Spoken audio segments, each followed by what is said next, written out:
हाँ दोस्तों, स्वागत है आपका आज की देश और दुनिया की बड़ी खबरों में। जी हाँ दोस्तों, अगर आप भी किसान आंदोलन का समर्थन करते हैं और चाहते हैं कि कृषि कानून वापस हो तो इस वीडियो को लाइक करके अपना समर्थन जरूर जताएं। जी हाँ दोस्तों, इसी बीच बिग ब्रेकिंग न्यूज आ रही है कि किसानों ने खेला नया दांव है।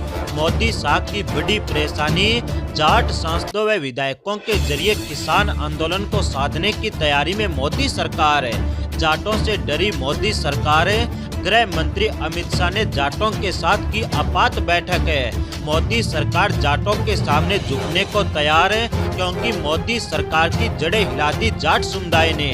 जी हाँ दोस्तों, वहीं पर बड़ी खबर निकल कर आ रही है कि किसान नेताओं को लेकर है। जी हाँ दोस्तों, बिखराव की आशंका को देखकर एक साथ आए धुर विरोधी किसान नेता।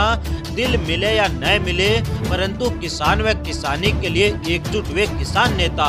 तो वहीं पर बड़ी खबर निकल कर आ रही है कि भारतीय जनता पार्टी को लेकर है। जी हाँ दोस्तों, उत्तर प्रदेश में पंचायत चुनाव से पहले भारतीय जनता पार्टी को बड़ा झटका। पश्चिमी उत्तर प्रदेश के नेताओं ने भारतीय जनता पार्टी से इस्तीफा देना किया शुरू। जी हाँ दोस्तों, अब आपको सभी खबरें एक एक करके विस्तार से बताते हैं। उससे पहले दोस्तों, अगर आपने अभी तक हमारे इस वीडियो को लाइक नहीं किया तो लाइक जरूर करें, जिससे कि हमारे जैसे पत्रकारों का मनोबल बढ़े। जी हाँ दोस्तों, आज की पहली बड़ी खबर है जाट समुदाय को लेकर है। आपको बता दें दोस्तों कि कृषि कानूनों के खिलाफ है बीते 84 दिनों से जारी किसान आंदोलन को साधने की कोशिश में भारतीय जनता पार्टी और मोदी सरकार अचानक एक बार फिर सक्रिय हो गई हैं और भारतीय जनता पार्टी व मोदी सरकार दोनों ही और साथ में हरियाणा की मनोहर लाल खट्टर की सरकार और उत्तर प्रदेश की योगी सरकार जाट समुदाय से किसी भी हालात में कोई भी पंगा मोल नहीं लेना चाहते हैं। आपको बता दें दोस्तों कि भारतीय जनता पार्टी उत्तर प्रदेश और हरियाणा के जाटों से इस कदर डरी हुई है कि गृह मंत्री अमित शाह के द्वारा जाट नेताओं के साथ आपातकालीन बैठक की गई है। जी हाँ दोस्तों, आपको बता दें कि भारतीय जनता पार्टी के अध्यक्ष जेपी नड्डा और गृह मंत्री अमित शाह ने पश्चिमी उत्तर प्रदेश, राजस्थान, हरियाणा से जाट बिरादरी के सांसदों विधायकों को अपनी बिरादरी को साधने की जिम्मेदारी सौंपी है। उन्होंने कहा है कि जाट समुदाय जिस कीमत के ऊपर माने उनको मनाया जाए। उन्होंने कहा है कि मोदी सरकार जाटों के कहने पर काम करने के लिए तैयार है। बस एक बार जाट समुदाय मोदी के साथ आकर ये कह दें कि हम आपकी नीतियों के साथ हैं। आपको बता दें दोस्तों कि ये जिम्मेदारी भारतीय जनता पार्टी के मुख्यालय में आयोजित रात्रि भोज के दौरान सौंपी गई और दोनों नेताओं ने यानी राष्ट्रीय अध्यक्ष जेपी नड्डा और गृह मंत्री अमित शाह ने सांसदों विधायकों से अपनी बिरादरी को साधने के लिए 3 से 4 दिन के अंदर रोड मैप तैयार करने का निर्देश दिया है। आपको बता दें दोस्तों कि पार्टी सूत्रों के मुताबिक बैठक को मुख्य रूप से गृह मंत्री अमित शाह ने संबोधित किया है। उन्होंने कहा कि जाट बिरादरी के सांसद, विधायक और दूसरे नेता अलग अलग कैंपों और आंदोलन करे किसानों के परिजनों से मुलाकात करें और किसान आंदोलन को खत्म करने के अंदर सहायता करें। आपको बता दें दोस्तों कि इस दौरान उन्हें बताया कि कृषि कानूनों के हित में है, ये बातें आप किसानों को बताएं और यह आंदोलन किसानों का नहीं है बल्कि वाम दलों यानी वाम संगठनों की भारतीय जनता पार्टी की विचारधारा के खिलाफ छेड़ी गई एक जंग है। गृह मंत्री अमित शाह ने बैठक के अंदर शामिल 10 सांसदों, 26 विधायकों और करीब 1 दर्जन जाट नेताओं को खांपों और आंदोलनकारी किसानों को साधने का एक विस्तृत रोड मैप तैयार करने का निर्देश दिया है। आपको बता दें दोस्तों कि भारतीय जनता पार्टी के मुख्यालय में डिनर के दौरान हुई इस बैठक में कृषि मंत्री नरेंद्र सिंह तोमर और केंद्रीय मंत्री संजीव बालियान भी उपस्थित थे और बैठक के अंदर बताया गया कि किसान आंदोलन के अंदर कुछ बाहरी तत्व भी सक्रिय है, इसलिए सरकार को उनके साथ सख्ती से निपटना होगा।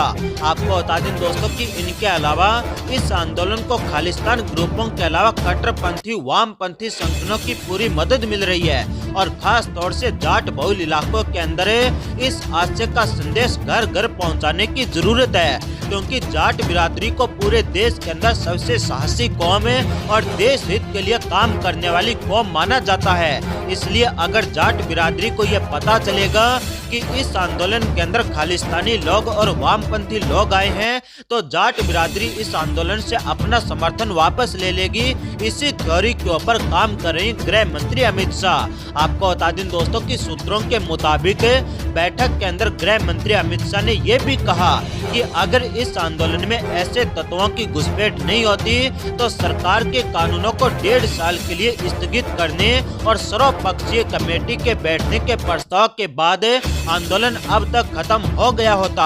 आपको बता दें दोस्तों कि बैठक के अंदर गणतंत्र दिवस के बाद उत्तर प्रदेश, हरियाणा, राजस्थान के अंदर लगातार हो रही किसान महापंचायत को लेकर भी चर्चा की गई है और पार्टी नेतृत्व और सरकार आंदोलन के जाट बिरादरी तक गहरे तक पहुंच जाने से चिंतित है, क्योंकि मोदी सरकार को इस बात का पता है कि अगर जाट बिरादरी ने भारतीय जनता पार्टी की खिलाफत कर दी तो ना तो केंद्र में भारतीय जनता पार्टी रहेगी, तो ना ही राजस्थान, हरियाणा और उत्तर प्रदेश में भारतीय जनता पार्टी रहेगी।